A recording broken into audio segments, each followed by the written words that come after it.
तो कैसे हैं आप सभी। योद्धा 2027 में आप सभी का स्वागत है। तो चलिए आज हम लोग देखने वाले हैं केमिस्ट्री की दूसरी क्लास, जिसमें आज हम लोग देखेंगे रासायनिक समीकरणों को संतुलित करना और कुछ महत्वपूर्ण अभिक्रियाएं। इसके पहले वाली वीडियो में हम लोगों ने देख लिया था संतुलित रासायनिक समीकरण क्या है, असंतुलित रासायनिक समीकरण क्या है। यहां तक यदि आपने उस वीडियो को नहीं देखा है तो वीडियो डिस्क्रिप्शन बॉक्स में आप वहां पे जाके देख लो, और उसे देखने के बाद कंप्लीटली तब पहुंचना आप यहां पे, क्योंकि उसके बाद की लेक्चर है ये, पार्ट 2 है रासायनिक अभिक्रिया तथा समीकरण का। क्लियर है कहानी एकदम। तो चलिए अब देखते हैं कि रासायनिक समीकरणों को संतुलित किया कैसे जाता है। तो 2 क्वेश्चंस यहां पे हम बनाएंगे, एक आपका होमवर्क होगा। क्लियर है कहानी। तो चलो बच्चा बनाते कैसे हैं सबसे पहले वो देख लेते हैं। तो सुनो, जो भी क्वेश्चन तुम्हारे सामने लिखा होगा, ठीक है, जो भी क्वेश्चन लिखा होगा उसके दोनों साइड ये देखना है तुम्हें क्या प्रत्येक एलिमेंट्स इक्वल है, और जो इक्वल नहीं है उसको इक्वल करना है दोनों साइड। अब उसके लिए तुम्हें क्या करना है सो सुनो। देखो जैसे यहां पे Cl के नीचे 2 लगा हुआ है, H के नीचे 2 लगा हुआ है, तो आप Cl के नीचे 2 नहीं लगा सकते हो, इस बात को याद रखना। आप अगर रख सकते हो तो यहां पे रख सकते हो, कुछ चीज को आप रख सकते हो तो यहां पे रख सकते हो उस नंबर को, ठीक है। कोई भी नंबर आप कहां रख सकते हो तो आगे रख सकते हो। और एक बात और भी ध्यान रखना बच्चा, अगर आप यहां पे कोई भी नंबर बैठा रहे हो तो H भी बढ़ेगा उतना और Cl भी बढ़ेगा। क्लियर। जैसे यहां पे देखो स्पेशली Mg जो है वो 1 है और Cl कितना है 2 है। अगर हम यहां पे 2 कर दें तो H भी 2 हो जाएगा और Cl भी 2 हो जाएगा। इस बात को भी ध्यान रखना। यानी हमारी क्षमताओं में क्या है, हमारी क्षमताओं में कि कोई भी नंबर को हम आगे पुट कर दें, और आगे जो नंबर पुट करेंगे उतना से सारा एलिमेंट्स इंटू कर लेगा आपस में। क्लियर है बात। तो अब आपको लगाना यहां पे बुद्धि कि कैसे किया जा सकता है, कौन से नंबर को हम पुट कर सकते हैं, ये चीज सोचना है। और ये होता है प्रैक्टिस से बच्चा। आप कितना ज्यादा प्रैक्टिस करते हो उतना ज्यादा बेहतरीन परफॉर्मेंस होगा आपका, ठीक है। तो चलो सबसे पहले हम पहले क्वेश्चन पे फोकस करते हैं। पहला क्वेश्चन क्या है जरा ध्यान देना। पहला क्वेश्चन में लिखा हुआ है, यहां पे देखो मैग्नीशियम 1 तो है, इधर देखो मैग्नीशियम भी 1 है। ये तो पहले से ही संतुलित है, मैग्नीशियम पहले से संतुलित है।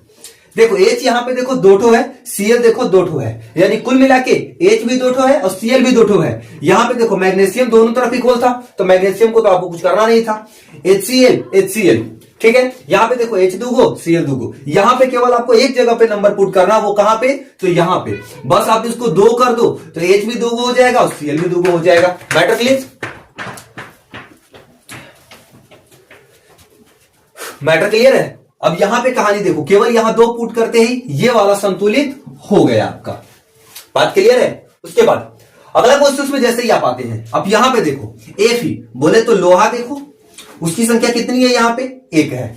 यहां पे देखो Fe कितना है तो 3 है, याद रखना, इसको पहले 3 करना होगा आपको। आगे बढ़ते हैं। H देखो 2 है, H यानी 2 है, H तो इक्वल है।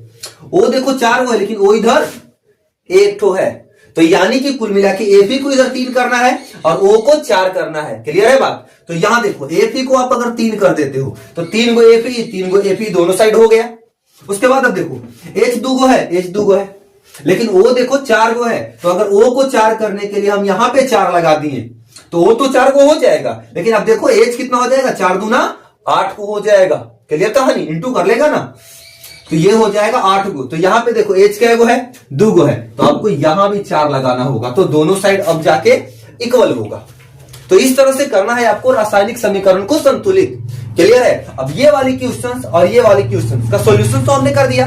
उसके बाद आप क्या करो, ये वाली जो क्वेश्चंस है इसका आंसर आप कमेंट कर दो, ठीक है। आप इसका आंसर कमेंट कर देना बच्चा कि यहां पे कैसे आप इसको संतुलित किए हो। क्लियर है कहानी। चलो बढ़ते हैं हम लोग कुछ इंपॉर्टेंट, ठीक है, रिएक्शंस की तरफ। कौन कौन सा रिएक्शंस है उसके तरफ बढ़ते हैं।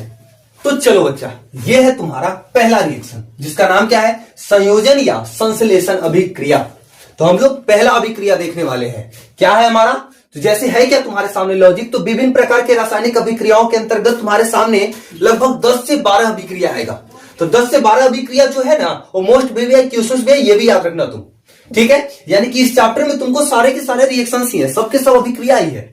जिसमें पहला है हमारे पास संयोजन या संश्लेषण अभिक्रिया। तो ये संयोजन या संश्लेषण अभिक्रिया है, जरा उसको समझ लेते हैं पहले।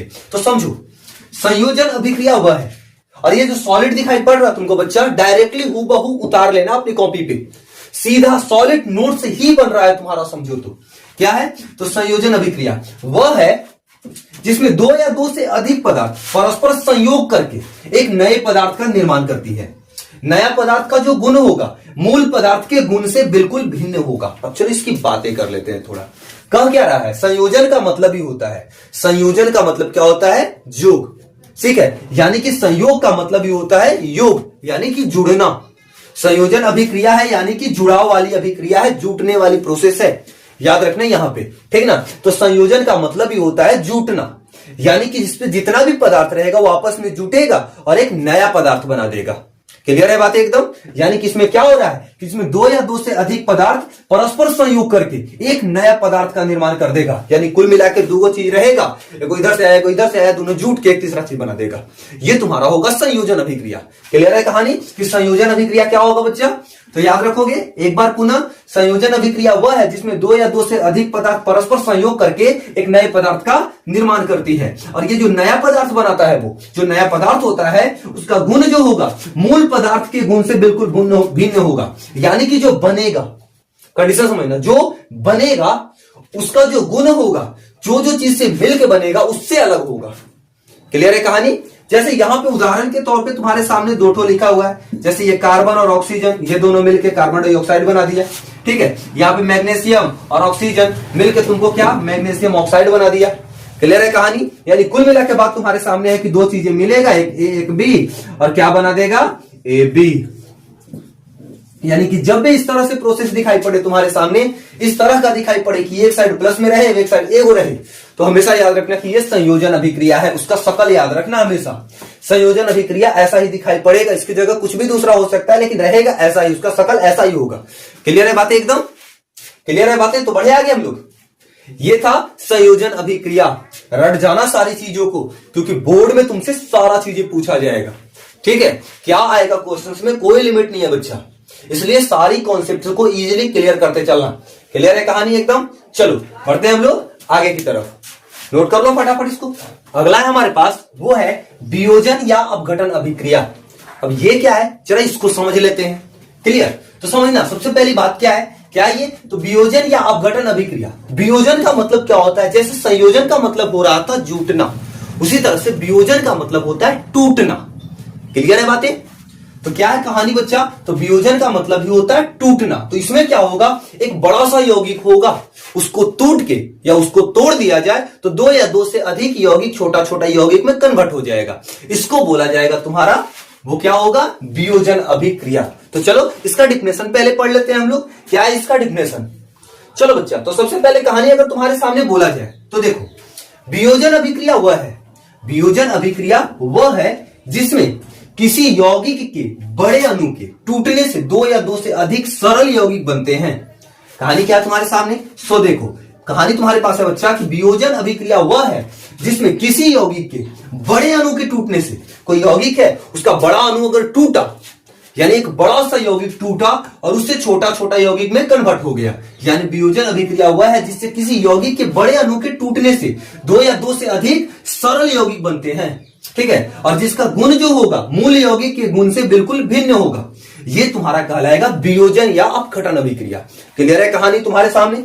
जैसे पहला बात कहें तो यहां देखो, कैल्शियम कार्बोनेट, कैल्शियम कार्बोनेट की कहानी बोले तो यहां पे तुम समझो जरा, देखो तो कैल्शियम कार्बोनेट का ये बड़ा अणु है, ये टूट गया किसी तरह से, ये टूटा तो क्या बना, कैल्शियम ऑक्साइड बना और CO2 बना, ठीक है, यानी कार्बन डाइऑक्साइड बना।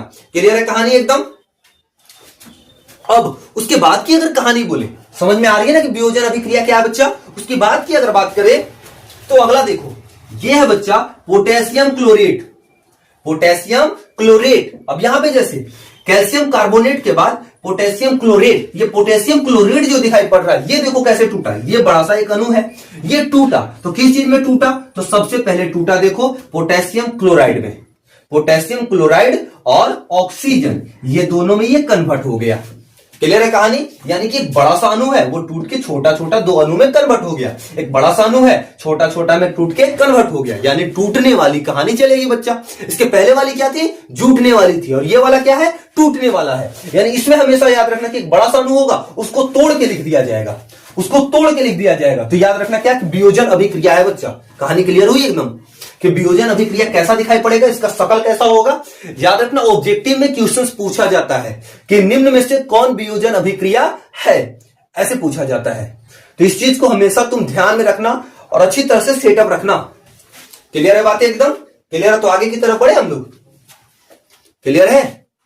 चलो नोट कर लो फटाफट। चलो बढ़ते हैं हम लोग अगले रिएक्शन की तरफ। क्या तुम्हारा अगला रिएक्शन क्या है, ये वैद्युत अपघटन अभिक्रिया।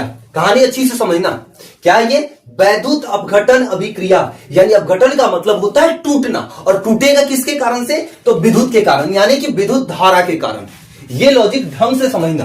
क्या है ये बातें, तो यहां पे समझना है क्या, कुछ धातुओं के द्रवित ऑक्साइड एवं क्लोराइड, कुछ धातुओं के, जैसे कुछ धातु है वो लिक्विड अवस्था में है, समझना कुछ धातु है वो लिक्विड अवस्था में है और वो किसके साथ रिएक्ट है, तो या तो ऑक्सीजन के साथ होगा या फिर क्लोरीन के साथ होगा। ठीक है, तो कुछ धातुओं के द्रवित ऑक्साइड एवं क्लोराइड से जब विद्युत धारा को प्रवाहित कराते हैं हम, क्या चीज को, विद्युत धारा को प्रवाहित कराते हैं, तो वे टूट जाते हैं, यानी कि वे अपघटित हो जाते हैं। और इस अभिक्रिया में धातु जो होता है वो कैथोड की तरफ चला जाता है, यानी प्लस तरफ चिपक जाता है, और जो ऑक्सीजन या क्लोरीन होता है, यानी जो ऑक्सीजन या क्लोरीन होता है वो क्या होता है, एनोड की तरफ निकल जाता है, यानी कि माइनस की तरफ चला जाता है। कहानी थोड़ा गौर से सुनना, यानी सीधा सा मोटा मोटा शब्द में तुम्हारे सामने अगर बात करें बच्चा, तो क्या है, तो कुछ धातुओं के द्रवित ऑक्साइड होगा या क्लोराइड होगा, यानी कुल मिला के धातु के साथ या तो ऑक्सीजन का रिएक्शन हुआ होगा या फिर क्लोरीन का रिएक्शन हुआ होगा।